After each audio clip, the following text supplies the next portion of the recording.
Bonjour et bienvenue dans cette vidéo. Donc la vidéo précédente, on avait activé l'hibernation sur Pop!OS et je ne sais pas si vous vous souvenez, mais dans la vidéo, j'avais précisé que on avait créé un fichier swap et j'avais dit que la partition d'échange, je l'enlèverais ultérieurement. Et donc là, c'est ce que je vais faire dans cette vidéo.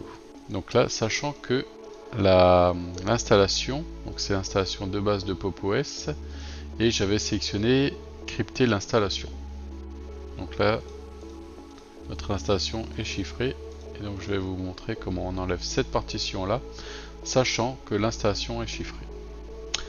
Donc voilà, c'est parti. Donc là, première étape, on va éteindre l'ordinateur et on va lancer une version live. Donc moi, vu que je suis en virtuel, j'ai déjà préparé donc une image de Pop!OS 20.10 ISO. Mais bon, vous avez juste à mettre la clé USB d'installation et c'est parti. Donc là, on lance la machine, on va se mettre en plein écran.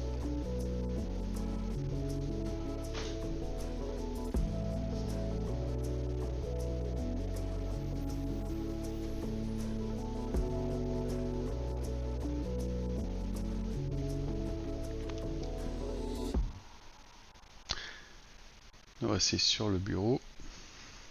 Là, on va attendre qu'elle... Voilà. Là, on va se mettre en français. Select, sélectionner, sélectionner. Et là, on va essayer en mode démonstration. Bon, là, je vais vous changer la résolution. C'est plus sympa.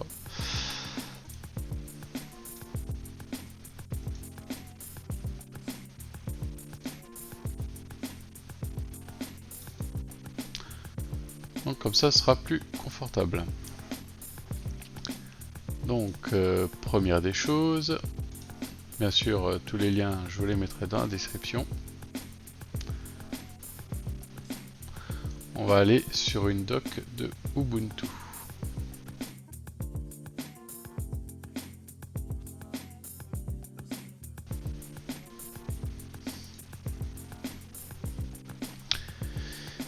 Et voici donc la documentation que j'ai suivie pour effectuer cette opération.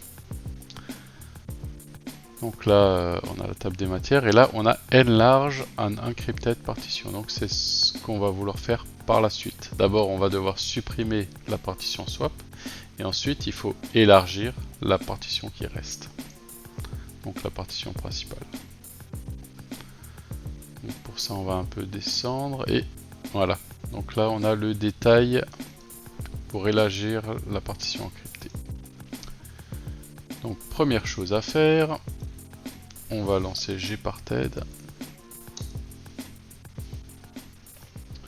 Donc voici notre disque. Donc on voit bien que la partition chiffrée a augmenté, c'est SDA3.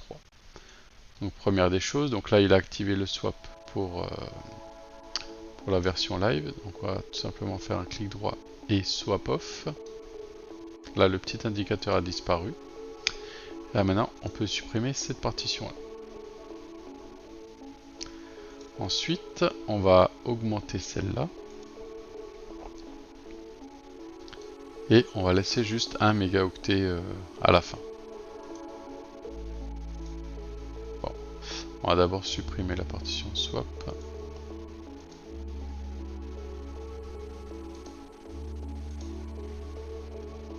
Maintenant on va augmenter celle-là en laissant 1 mégaoctet. Voilà. On valide. On applique. Là ça a été fait avec succès.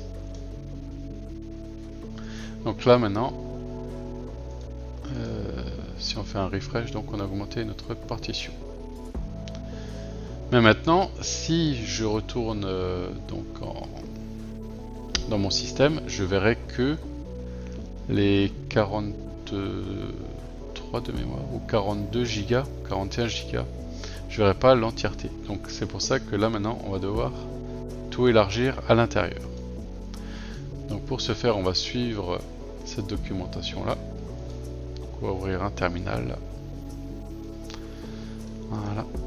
Donc bon, là ils disent de lancer ça pour installer LVM2 et Crypt Setup. Mais bon, là on peut le faire si on veut, mais il n'y a pas besoin car c'est déjà sur la version live. Là vous voyez, il n'y a pas besoin d'installer. Donc déjà on va charger le module de configuration de cryptage à l'aide de cette commande. Voilà, ceci étant fait, maintenant on va décrypter le système de fichiers. Donc on va utiliser cette commande là. Par contre, vous vous souvenez, avant j'avais dit que nous on est en SDA 3. Donc on va recopier cette commande et là on va juste changer et mettre un 3 à la place. Donc là il nous demande la passe-phrase de la partition. Donc là on met la passe-phrase pour déchiffrer la partition. Voilà, ça c'est fait. Donc là maintenant on va lancer ces deux commandes pour voir si tout est bon. Donc là c'est bon, il a bien trouvé le groupe data.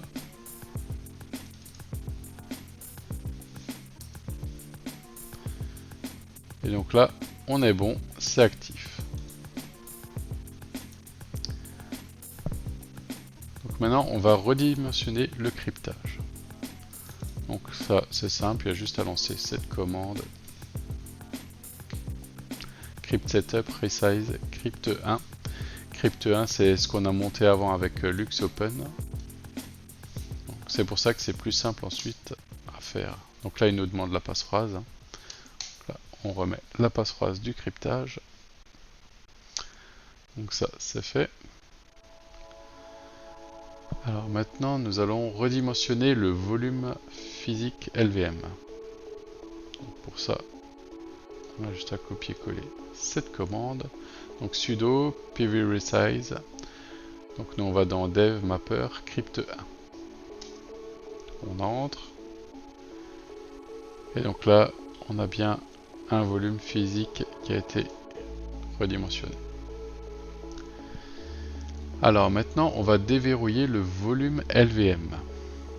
Pour ce faire, on va faire cette commande là.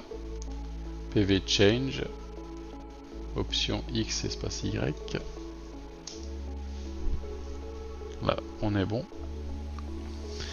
Et là on va réaugmenter la taille. Alors là ils mettent un exemple avec plus 4 Go pour ajouter 4 Go. Mais nous ce qu'on va faire, vous voyez là on peut rajouter à la place 100% free pour utiliser tout l'espace disponible. Donc nous c'est ce qu'on va faire. Donc par contre pareil, là eux c'est donc /dev ubuntu vg root. Nous on va devoir adapter par rapport à PopOS. Donc je vais copier cette partie là. Donc sudo lv resize espace option L espace, donc là on va rajouter plus 100% free en majuscule comme indiqué là en bas. Et donc nous on va aller dans, donc là on va ouvrir un nouveau terminal pour voir ce qu'on doit sélectionner exactement. Et on va faire un ls-l donc pour lister ce qu'il y a dans /dev mapper. Et donc là on se rend compte que nous c'est data root, parce que eux c'est sur Ubuntu c'est vgroot. Donc là on va adapter, hein. Donc /dev /mapper /data-root. On lance et c'est bon, ça a été fait avec succès. Ensuite on va reverrouiller le volume qu'on vient d'agrandir. Voilà, ça c'est fait. Et maintenant on va redimensionner le système de fichiers. Donc là, on va relancer ces deux commandes. Par contre, vous voyez, Ubuntu vgroot, Ubuntu vgroot. Donc nous, on va réadapter avec ce qu'on avait tapé avant, avec le /dev /mapper /script1.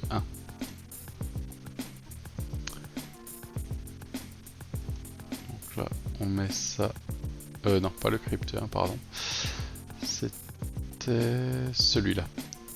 Dev mapper dataroot. Comme ceci. Donc là, il va nous poser des questions. Donc là, on fait Y pour tout. Voilà, ça c'est bon. Maintenant, on va faire la même chose pour la deuxième commande. Veillez bien à mettre dataroot à la place de Ubuntu vgroot. Et donc là, on est bon.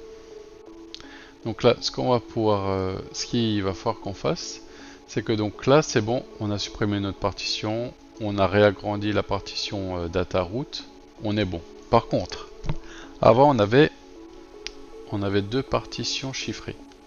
Ce qui veut dire que quand on démarrait notre système, il y avait l'instruction de déchiffrer deux partitions. Maintenant, on n'en a plus qu'une.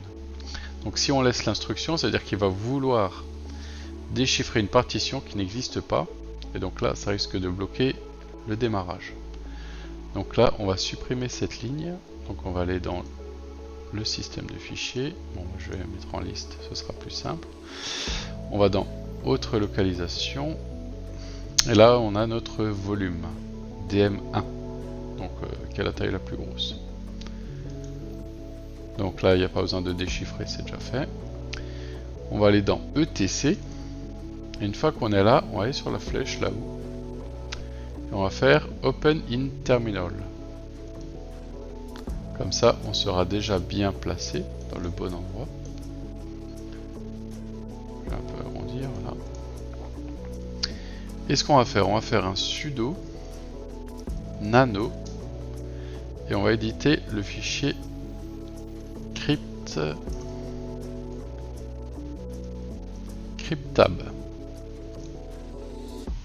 Donc là, vous voyez, on a deux lignes. Donc la première ligne, on n'y touche pas, hein, c'est la partition data. Par contre, là, vous voyez, on a crypt swap.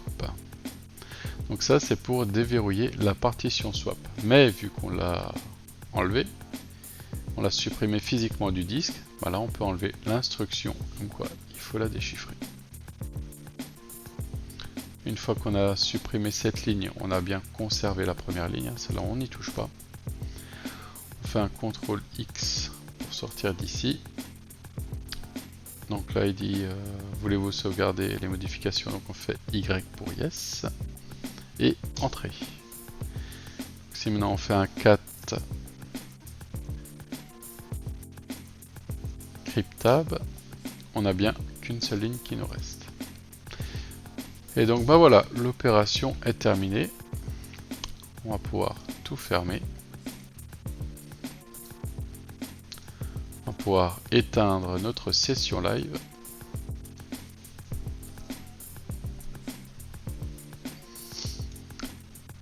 Donc vous physiquement, il va falloir retirer la clé USB. Moi je vais mettre le disque en premier démarrage. Et là maintenant, on relance notre machine.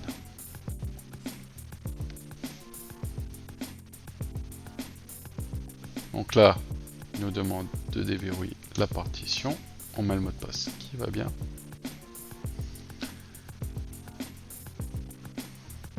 Et voilà. Donc là, je suis au login. Hein. Donc là, je me connecte. Et je suis bien dans ma session. Et donc si maintenant, on va dans disque. Donc là, on voit que la partition swap a bien disparu. Et on voit bien que